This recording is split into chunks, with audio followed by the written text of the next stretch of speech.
මේ වීඩියෝ එකෙන් අපි කරන්නේ ඔන්කොජෙනේසිස් ගැන. ඔන්කොජෙනේසිස් කියන්නේ ටියුමර් එකක් ඇති වෙන process එක වගේ. එතකොට මේ ටියුමර් එකක් ඇති වෙන්න බලපාන DNA damage එක.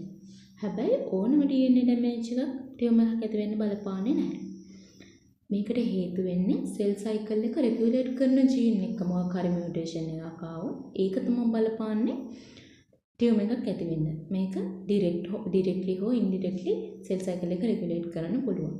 එතකොට මේ DNA ඩැමේජ් එක ලීතල් වෙන්න පුළුවන්, නන් ලීතල් වෙන්න පුළුවන්. ලීතල් ඩැමේජ් එකක් ආවොත් එහෙම අපොප්ටොසිස් කරලා ඒ සෙල් එක අයින් කරලා දානවා. එතකොට ඒකට එහෙම ලීතල් ඩැමේජ් එකක් ටියුමර් එකක් ඇති වෙන්න බලපාන්නේ නැහැ. නන් ලීතල් වුණොත් තමයි ප්‍රශ්නේ තියෙන්නේ. දැන් නන් ලීතල් වුණොත් අපේ තියෙන මෙකැනිසම්ස් මේ සෙල් සයිකල් එක DNA ඩැමේජස් ආපහු රිපෙයාර් කරන්න. රිපෙයාර් කරොත් මේක ආපහු නෝමල් සෙල් එකක් බවට පත් වෙනවා. එතකොට මේක ප්‍රශ්නයක් නැහැ. ආපහු තිබ්බ තත්ත්වයට පත් වෙනවා.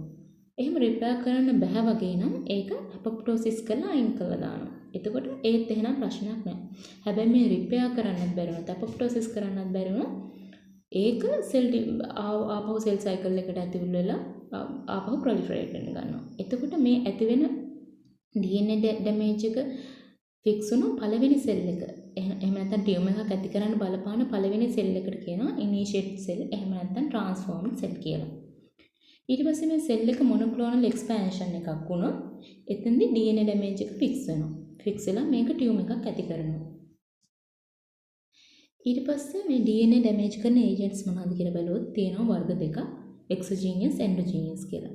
එක්සෝජීනියස් කියන්නේ අපේ ඇඟට පිටතින් ඇතුල් වෙන දේවල්. ඒවා ප්‍රධාන වර්ග දෙකක් තියෙනවා. කෙමිකල්, ෆිසිකල් කියලා. කෙමිකල් වලට උදාහරණ තමයි සිගරට් ස්මෝක්, පොලිවිනිල් ක්ලෝරයිඩ් ඒ වගේ දේවල්. ෆිසිකල් වලට උදාහරණ UV rays, ionizing radiation ඒ වගේ දේවල්. එන්ඩෝජීනියස් කියන්නේ මේවා අපේ ඇඟ ඇතුළෙමයි නිපදවන්නේ.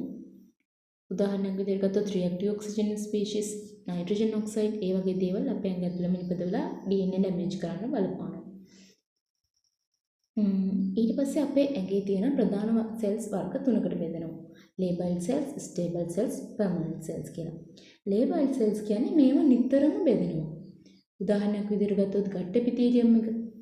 ඊට පස්සේ ස්ටේබල් සෙල්ස් කියන්නේ මේවා සාමාන්‍යයෙන් බෙදෙන්නේ නැහැ. හැබැයි ස්ටිමුලස් එකක් ආවොත් විතරක් බෙදෙනවා. ඊට පස්සේ පර්මනන්ට් සෙල්ස් කියනවා. ස්ටේබල් සෙල්ස් වලට උදාහරණයක් තමයි හෙපොටොසයිට්ස් වගේ. ඉතින් පර්මනන්ට් සෙල්ස් තියෙනවා මේවා ඩිවයිඩ් වෙන්නෙම නැහැ.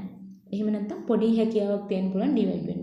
උදාහරණයක් විදිහට ගත්තොත් නියුරෝන්ස් ඒවා ඩිවයිඩ් වෙන්නෙම නැහැ කියලා සලකන්නේ. හැබැයි අලුතින් හොයාගෙන තියෙන සමහර තත්ත්වයන්ටදී කලාතුරකින් ඩිවයිඩ් වෙන්න පුළුවන් කියලා. ඊට පස්සේ අපි ගත්තොත් හයිපර්ප්ලේසියා, නියුප්ලේසියා. හයිපර්ප්ලේසියා වල මේ දෙකේදීම වෙන්නේ මොකද? සෙල්ස් ප්‍රමාණය වැඩි වෙන එක. සෙල්ස් ඩිවයිඩ් වෙන එක තමයි වෙන්නේ. හැබැයි හයිපර්ප්ලේසියා ගත්තොත් මේ වගේ ටිෂුව එකක් තියෙනවා කියලා සලකමුකෝ. එතකොට ඒකේ තියෙන සෙල්ස් වර්ග ඔක්කොම මේ විදිහට ප්‍රොලිෆරේට් වෙලා එකම රේෂියෝ එකකින් වගේ ප්‍රොලිෆරේට් වෙන්න ගන්නවා. එතකොට මුළු ටිෂුව එකේම එක වැඩි වෙනවා. හැබැයි එතෙන්ද DNA ඩැමේජ් එකක් සිද්ධ වෙලා නැහැ. හැබැයි මේ නියුප්ලේසියා ගත්තොත් දැන් අපි හිතමු DNA මියුටේෂන් එක මේ සෙල් එකේ කියලා. එතකොට ඒක විතරයි ඩිවයිඩ් වෙන්නේ. අනිත් ඒවා ඩිවයිඩ් වෙන්නේ නැහැ. එතකොට මෙතෙන්දි වෙන්නේ මොනොක්ලෝනල් එක්ස්පැන්ෂන් එක. මෙතනදි වෙන්නේ පොලික්ලෝනල් එක්ස්පැන්ෂන් එක. ඊට පස්සේ අපි බලුවොත් මේ සෙල් සයිකල් එක රෙගුලේට් කරන ජීන්ස් ඒව තියෙනවා. ඩිරෙක්ට්ලි රෙගුලේට් කරන ජීන්ස් තියෙනවා. ඉන්ඩිරෙක්ට්ලි රෙගුලේට් කරන ජීන්ස් තියෙනවා. ඩිරෙක්ට්ලි රෙගුලේට් කරන ජීන්ස් තමයි proto-oncogenes and tumour suppressor genes. Proto-oncogenes වලින් කරන්නේ සෙල් ප්‍රොලිෆරේෂන් එක එන්හාන්ස් කරන එක. එහෙම නැත්නම් සෙල් ප්‍රොලිෆරේෂන් වලට උදව් කරන එක. ටියුමර් සප්‍රෙසර් ජීන්ස් වලින් කරන්නේ මේ සෙල් ප්‍රොලිෆරේෂන් එක සප්‍රෙස් කරලා තියාගන්න. එතකොට මේ ප්‍රෝටෝන් කොජීන්ස් වල ටියුමර් සප්‍රෙසර් ජීන්ස් වල දෙක බැලන්ස් වෙලා තමයි අපි නියමිත මට්ටමක සෙල්ස් ඩිවයිඩ් වෙන එක පවත්වාගෙන යන්නේ. එතකොට හිතමු අපි මේ ඩැමේජ් එක මේ DNA එක මොකක් හරි ඩැමේජ් එකක් ආවා කියලා මේ ජීන් එක. එතකොට මොකද වෙන්නේ? ඒක බලපානවා සෙල්ස් අනවශ්‍ය විදිහට ප්‍රොලිෆරේට් වෙන්න. එතකොට ඒක ටියුමර් එකක් ඇති කරන්න පුළුවන්. උදාහරණයක් විදිහට ගත්තොත් අපි හිතමු ප්‍රෝටෝන් කොජීන් එක මියුටේෂන් එකක් ආවා කියලා. මේ මියුටේෂන් එක නිසා ප්‍රෝටෝන් කොජීන්ස් වල ක්‍රියාකාරීත්වය වැඩි වෙනවා. එතකොට මොකද වෙන්නේ? සෙල් ප්‍රොලිෆරේට් වෙන එක තව දුරටත් වැඩි වෙනවා. ටියුමර් සප්‍රෙසර් ජීන් වල මියුටේෂන් එකක් ආවම ටියුමර් සප්‍රෙසර් ජීන් වල ක්‍රියාකාරීත්වය අඩු කරනවා. එතකොට මොකද වෙන්නේ? මෙයා කරන්නේ සෙල් ප්‍රොඩක්ෂන් එක සප්‍රෙස් කරලා තියාගන්න එකනේ. එතකොට එයාගේ ක්‍රියාකාරීත්වය අඩු වුණොත් මොකද වෙන්නේ? සප්‍රෙස් කරන්න බැරි වෙනවා. එතකොට සෙල්ස් ප්‍රොලිෆරේෂන් එක වැඩි වෙනවා.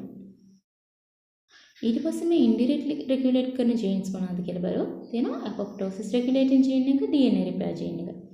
ඒකට අපොප්ටෝසිස් රෙගියුලේටින් ජීන් එකෙන් කරන්නේ නමින්ම තේරෙනවා අපොප්ටෝසිස් කරන එක රෙගියුලේට් කරන එක. එතකොට දැන් අපොප්ටෝසිස් කරන්න මොන වගේ වෙලාවකද DNA ඩැමේජ් එකක් වගේ ආවොත් එහෙනම් ඒ සෙල් එක රිපෙයාර් කරන්න වගේ බෑනේ නේද? එහෙනම් ඒක අපොප්ටෝසිස් කරලා අයින් කරන්න ඕනේ. එතකොට අපි හිතමු දැන් DNA ඩැමේජ් එකක් එනවා මේ ප්‍රෝටෝන් කොජීන් එක වගේ. එතකොට මොකද කරන්නේ? එහෙනම් ඒක අපොප්ටෝසිස් කරලා අයින් කරලා දානවා. මොකද එහෙම නැත්නම් ඒක ඉනිෂියේට් සෙල් එකක් බවට පත් වෙනවනේ. හැබැයි අපොප්ටෝසිස් රෙගියුලේටරි ජීන් එක මේකේ මියුටේට් වෙලා තියෙන්නේ. එයාට බෑ අපොප්ටෝසිස් කරන්න. එතකොට මොකද වෙන්නේ? අර ප්‍රෝටෝන් කොජීන් එක ජීන් එකේ ඩැමේජ් එක හදන්න බැරි වෙනවා. එතකොට ඒ අපොප්ටෝසිස් රෙගුලේටරි ජීන් එකේ අවුල ඉන්ඩිරෙක්ට්ලි බලපානවා ටියුමර් එකක් ඇති වෙන්න. ඊට පස්සේ DNA රිපෙයාර් ජීන්ස් උත් ඒ වගේ DNA එක මේ ඩැමේජ් එකක් ඇවිදින් ඒක රිපෙයාර් කරන්න බැරි වුණොත් එහෙම එතකොට අර ප්‍රෝටෝන් කොජීන් එක හරි ටියුමර් සප්‍රෙසර් ජීන් එක හරි මියුටේෂන් එකක් આવොත් ඒක කරෙක්ට් කරන්න බැරි වෙනවා. එතකොට මොකද වෙන්නේ? ඒක බලපාන ඉන්ඩිරෙක්ට්ලි බලපානවා අර ඩැමේජ් එකක් ඇති වෙන්න. ඊට පස්සේ මේ DNA ඩැමේජස් ඇති කරන්න හේතු වෙනවා කෙමිකල් මයික්‍රෝऑර්ගනිසම්ස් රේඩියේෂන්. මේවට කියනවා කාසිනෝජන්ස් කියලා. එහෙම නැත්නම් මේක දෙමව්පියන්ගෙන් එන්න පුළුවන්. එහෙම නැත්නම් මේ කලින් හතරමනේ මේ කෙමිකල් වත් මයික්‍රෝऑර්ගනිසම්ස් රේඩියේෂන් දෙමව්පියන්ගෙන් ඇවිත් ආපු ඉන්හෙරිටඩ් එකක්වත් නෙමෙයි. ඒකට නිකම් වෙනවා කිසිම හේතුවක් නැතුව. එහෙම දේවලුත් තියෙනවා. ඊට පස්සේ අපි බලුවොත් සෙල් සයිකල් එක. සෙල් සයිකල් එකට තියෙනවා ෆේසස් හතරක්. G1 ෆේස් එක, S ෆේස් එක, G2 ෆේස් එක, M ෆේස් එක. එතකොට G0 කියන්නේ මේ සෙල් සයිකල් එක නැවතිලා වගේ තියෙන සෙල් එකකට කියනවා. එහෙනම් ඒක G0 ෆේස් එකට ගිහින් කියලා. එතකොට මේ සෙල් සයිකල් එකේ මේ DNA ඩැමේජස් රිපෙයාර් කරන්න තියෙනවා තැන් තැන් වල ගේට්ස්. එතකොට මේකේ තියෙනවා P53 කියලා ජීන් එක. ඒකට කියන ෆස්ට් ලයින් ඔෆ් ඩිෆෙන්ස් කියලා. ඒක තමයි මුලින්ම බලපාන්නේ.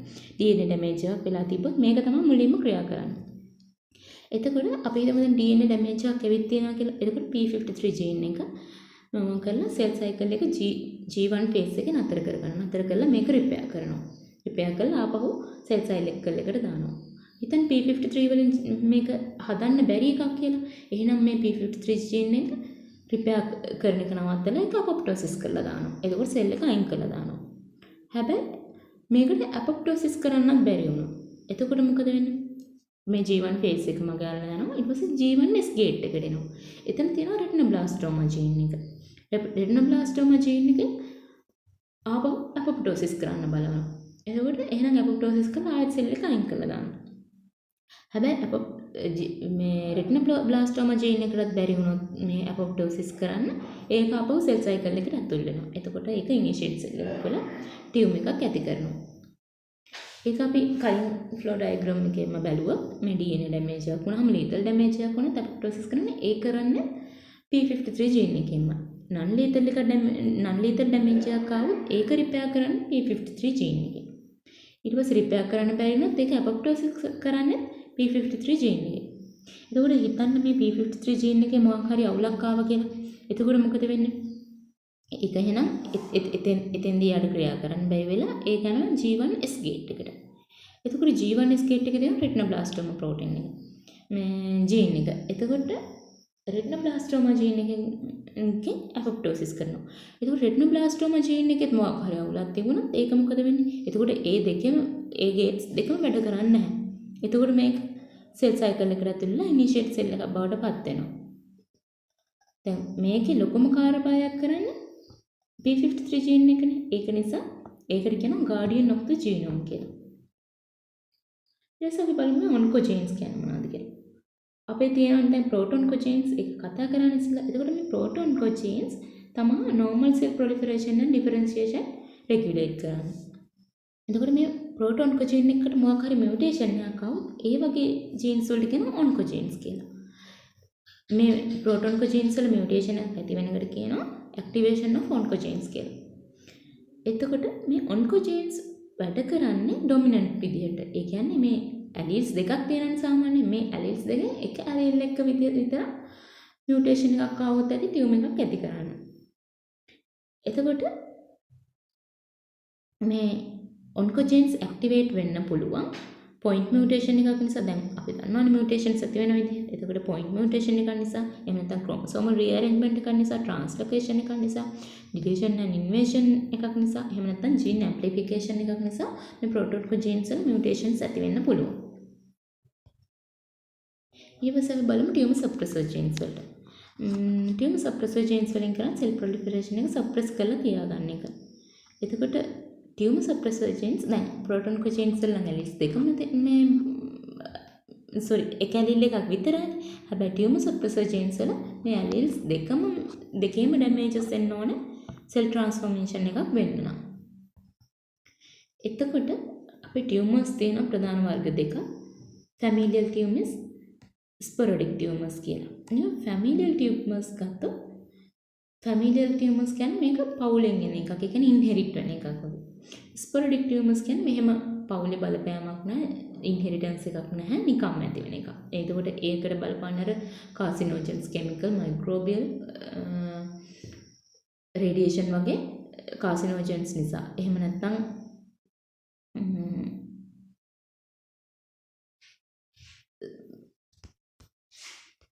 රැන්ඩම් එන මොකක් හරි DNA ඩැමේජ් එකක් නිසා වෙන්න පුළුවන්. ඊට පස්සේ ෆැමිලියල් ගත්තොත් ෆැමිලියල් ආය කොටස් දෙකකට බෙදෙනවා සොමැටික්, ජර්ම් ලයින් කියලා. සොමැටික් කියන්නේ ඒක එක්කෝ අම්මට හරි තාත්තට හරි තියෙනවා. එතකොට එයාගෙන් එන ජීන් එකකින් තමයි මේ ළමයාට හැදෙන්නේ. එතකොට ඒක දෙමාපියන්ගෙන් දරුවන්ට එනවා. ඒකට කියනවා ඉන්හෙරිටඩ් කියලා. ජර්ම් ලයින් කියන්නේ මෙයාට මේක ඉපදෙනකොට මෙයාගේ ජානවල එක ඇලීල් එක මියුටේෂන් එකක් තියෙනවා. හැබැයි ඒක අම්මගෙන්වත් තාත්තගෙන්වත් නෙමෙයි ඇවිත් තියෙන්නේ. මෙයාගේ මේ ඌජිනේසිස් වෙනකොට එක්ක ඕවම් එකට හෝ ස්පර්මටෝජිනේසිස් වෙනකොට ස්පර්ම් එකට තමයි මේ මියුටේෂන් එක ඇවිත් තියෙන්නේ. හැබැයි එයාගේ අම්මටවත් තාත්තටවත් මේ මියුටේෂන් එක නැහැ. එතකොට ඊට පස්සේ මේ ඇති වෙන ළමයා ඊට පස්සේ එයාගේ ඇඟේ ඒ මියුටේෂන් එක තියෙනවා. ඊට පස්සේ මෙයාගෙන් අපහු ළමෙක් හදනකොට එයාටත් අරක යනවා. එතකොට මෙයා තමයි මෙයා එක හදපු මුල්ම කෙනා. මියුටේෂන් එක හදන මුල්ම කෙනා මෙයා. ඒ වගේ එකට කියනවා ජර්ම් ලයින් කියලා. ඊට පස්සේ මේ ඩැමේජස් එන මේවා එක පැහැදිලි කරන නුඩ්සන්ස් හිට් හයිපොතසිස් එකෙන්. ඒකෙන් කියන්නේ මේ DNA ඩැමේජ් ඇලීල්ස් දෙකට DNA ඩැමේජස් දෙක වෙන්නේ අවස්ථා දෙකකින් කියලා. එතකොට ෆැමිලියල් ටියුමර් එකක් ගත්තොත් ඒකෙදි පළවෙනි එක කාගෙන් දෙන්නේ? ඉපදෙනකොට මෙයාට තියෙනවා. ඒක ඉන්හෙරිටඩ්. සෙකන්ඩ් හිට් එක එන්නේ ඉපදුනාට පස්සේ. ඒක පෝස්ට්නේටල්. ස්පොරොඩික් ටියුමර්ස් ගත්තොත් මේකෙදි මේ හිට්ස් දෙකම එන්නේ ඉපදුනාට පස්සේ. එතකොට මේ ටියුමර් සප්‍රෙසර් ජීන්ස් වලට උදාහරණ ගත්තොත් රෙටිනෝබ්ලාස්ටෝමා ජීන් එක, P53 ජීන් එක, WT ජීන් එක, ඒ වගේ දේවල් මියුටේෂන්ස් ඇති වුණාම එනවා. එතකොට රෙටිනෝබ්ලාස්ටෝමා ජීන් එකට අවුලක් ආවොත් එතෙන් දෙන්නේ රෙටිනෝබ්ලාස්ටෝමා. මේ විදිහට ඒකෙදි වෙන්නේ රෙටිනා එකේ ටියුමර් එකක් හැදෙන එක. ඊට පස්සේ P53 ජීන් එක ඇති වුණාම ඒකෙදි ගොඩක් මැලිග්නන්ට් ටියුමර්ස් එනවා. ඒකට කියනවා ලී ෆ්‍රෝමනි සින්ඩ්‍රෝම් කියලා. ඒකෙදි ගොඩක් මැලිග්නන්සිස් එනවා. පොඩි කාලෙකම ගොඩක් මැලිග්නන්සිස් එනවා. ඊට පස්සේ WT ජීන් එක නිසා විල්ම්ස් ටියුමර් එනවා. එතෙන්දී නෙෆ්‍රොබ්ලාස්ටෝමා වගේ එන්න පුළුවන්. ඊට පස්සේ NF ජීන් එක නිසා එනවා නියුරෝෆයිබ්‍රොමැටෝසිස්. එතෙන්දී මේ විදිහට ඇඟේ මේ පොඩි ඉදුමුම් වගේ එනවා. ඊට අමතරව කයිපෝසිස් and ස්කෝලියෝසිස් අර වර්ටිබ්‍රා එකෙන්නේ කයිපෝසිස් and ස්කෝලියෝසිස් එන්න පුළුවන්. ඊට පස්සේ BRCA1 gene and BRCA2 gene එකෙන් එනවා breast cancers and ovarian cancers. ඊට පස්සේ අපි ගත්තොත් apoptosis regulatory gene එක. එතකොට මේ අපොප්ටෝසිස් රෙගියුලේටරි ජීන් එක මේ ඩිෆෙක්ට් එකක් ආවොත් ඒක නිසා අර ජෙනටික් ඩැමේජස් ඇකියුමුලේට් වෙන්න පුළුවන්. එතකොට මේ ජෙනටික් ඩැමේජස් වලට අර ප්‍රෝටෝන් ජීන් එක හරි ටියුමර් සප්‍රෙසර් ජීන් එක හරි මියුටේෂන් එකක් එන්නත් පුළුවන්. එතකොට එහෙම එන්න තියෙන හැකියාව වැඩිනේ. ඒ කියන්නේ ඒක ඉනිෂියල් සෙල් එකක් වෙන්න තියෙන හැකියාව වැඩි. අපි උදාහරණයක් විදිහට BCL2 ජීන් එක ගත්තොත් ඒකෙන් කරන්නේ අපොප්ටෝසිස් සප්‍රෙස් කරලා තියාගන්න එක. එතකොට ෆොලිකියුලර් ලිම්ෆෝමා ඒකෙදි වෙන්නේ මේ BCL2 ජීන් එකේ ඔෆ් එක්ස්ප්‍රෙෂන් එකක්. ඒ කියන්නේ මේ ඕනෑමට වැඩිය මේ අපොප්ටෝසිස් සප්‍රෙස් කරලා තියාගන්නවා. එතකොට අවශ්‍ය දේවල් දැන් අපොප්ටෝසිස් අවශ්‍ය සෙල් එකකට අපොප්ටෝසිස් කරගන්න බැරිව යනවා. ඊට පස්සේ අපි ගත්තොත් DNA repair genes. DNA repair genes වලින් කරන්නේ DNA damages අඳුරගන්න එක. ඊට පස්සේ ඒවා DNA damages accumulate වෙන එක වළක්වනවා. ඒකට උදාහරණ තමයි mismatch repair genes, nucleotide excision repair genes, recombination repair genes. ඊට පස්සේ ඒකෙන් අපි mismatch repair genes බැලුවොත් ඒවා spell checkers විදිහට වැඩ කරනවා. ඒ කියන්නේ මේවා හරියට තියනවද කියලා බලන්න.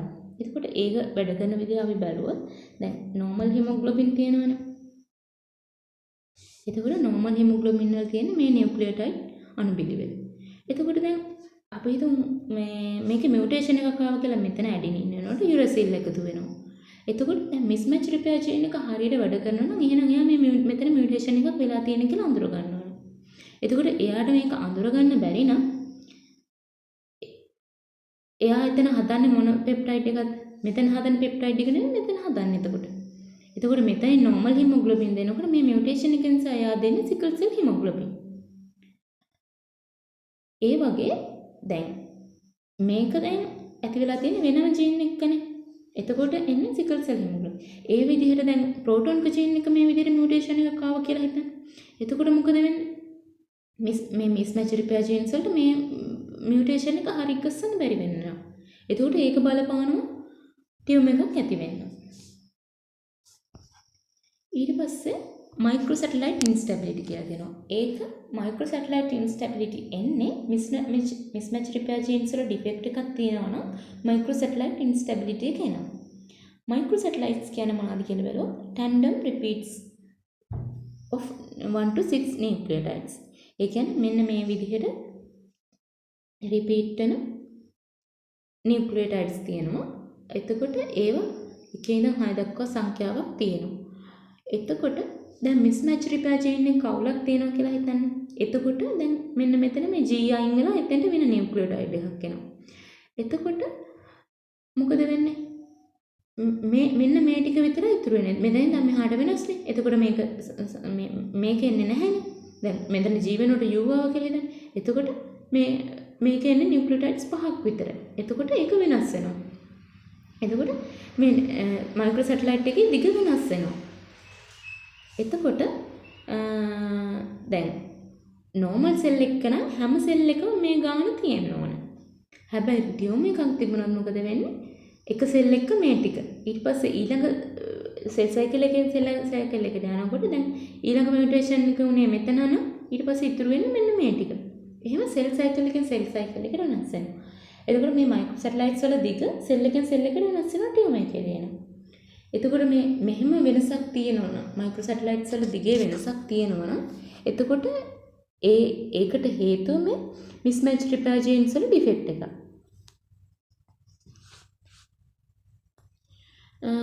මේවට උදාහරණ තමයි hereditary non-polyposis colonic carcinoma එක.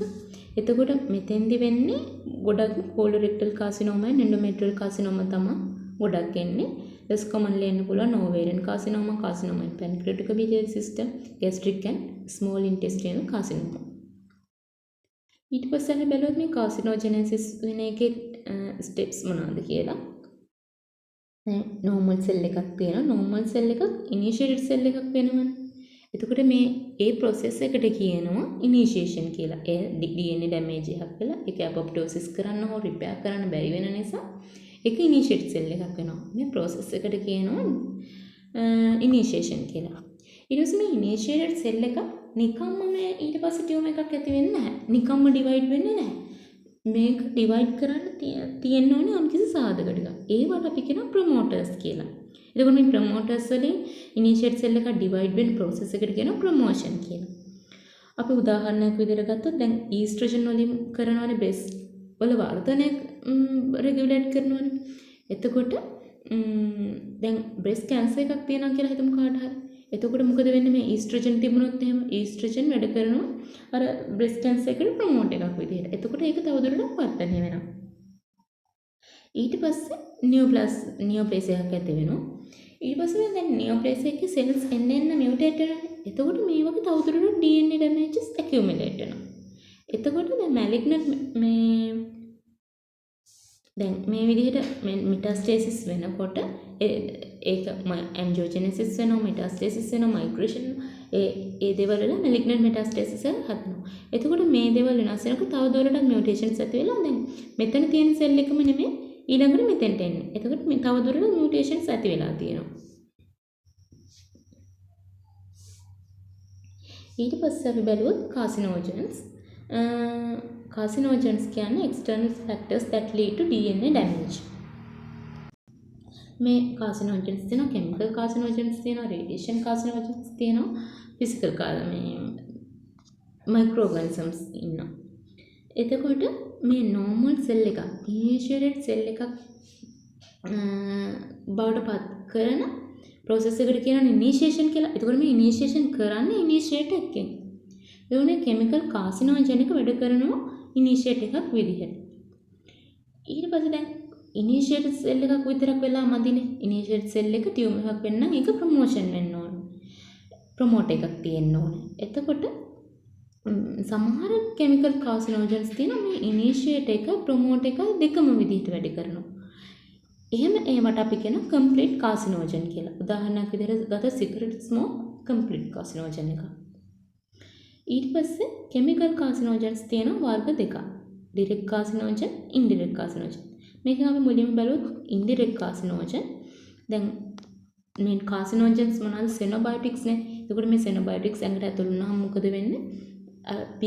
මෙටබොලයිස් වෙනවා බොහෝ දුරට P50 සිස්ටම් එකෙන්. එතකොට ඒකෙන් තව මේවා එකක් හදනවනේ මෙටබොලයිස් වෙලා. එතකොට අන්න ඒක තමයි වැඩ කරන්නේ මේ කාසිනෝජන් එක විදිහට. එතකොට එයා කෙලින්ම නෙමෙයි කාසිනෝජන් එක ඉනිෂියේට් එක විදිහට වැඩ කරන්නේ. අර මෙටබොලයිස් වෙලා ආවට පස්සේ ඒ වෙච්ච එක තමයි ඉනිෂියේට් එක විදිහට. ඒවට කියනවා ඉන්ඩිරෙක්ට් කාසිනෝජන් කියලා. හැබැයි සමහර ඒවා තියෙනවා මෙහෙම මෙටබොලයිස් වෙන්න අවශ්‍ය නැහැ. එයා කෙලින්ම ඉනිෂියේට් එක විදිහට වැඩ කරනවා. එහෙම වැඩ කරනවා නම් ඒවට කියනවා ඩිරෙක්ට් කාසිනෝජන් කියලා. ඊට පස්සේ මේ කාසිනෝජන් එකක් වැඩ කරන ස්ටෙප්ස් බලුවොත් දැන් කාසිනෝජන් එක තියෙනවා. ඒක මෙටබොලික් ඇක්ටිවේට් වෙලා ඉලෙක්ට්‍රොෆිලික් ඉන්ටර්මීඩියට් එකක් හදනවා. එතකොට දැන් අර ඒක ඉන්ඩිරෙක්ට් කාසිනෝජන් එකක් නම් තමයි මෙටබොලික් ඇක්ටිවේෂන් එකක් වෙන්න. ඩිරෙක්ට් කාසිනෝජන් එකක් නම් කෙලින්ම ඉලෙක්ට්‍රොෆිලික් ඉන්ටර්මීඩියට් එක බවට පත් වෙනවා. මේ ඉලෙක්ට්‍රොෆිලික් ඉන්ටර්මීඩියට් එක කියන්නේ මොකක්ද කියලා බලුවොත් ඉලෙක්ට්‍රොෆිලික් කියන්නේ මොකක්ද? ඉලෙක්ට්‍රෝන වලට කැමති.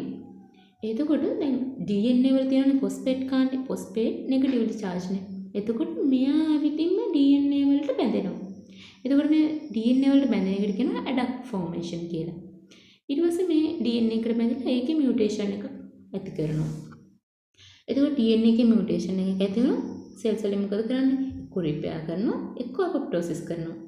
එතකොට එහෙම අපොප්ටෝසිස් හෝ රිපෙයාර් කරොත් එහෙනම් ප්‍රශ්නයක් නැහැ.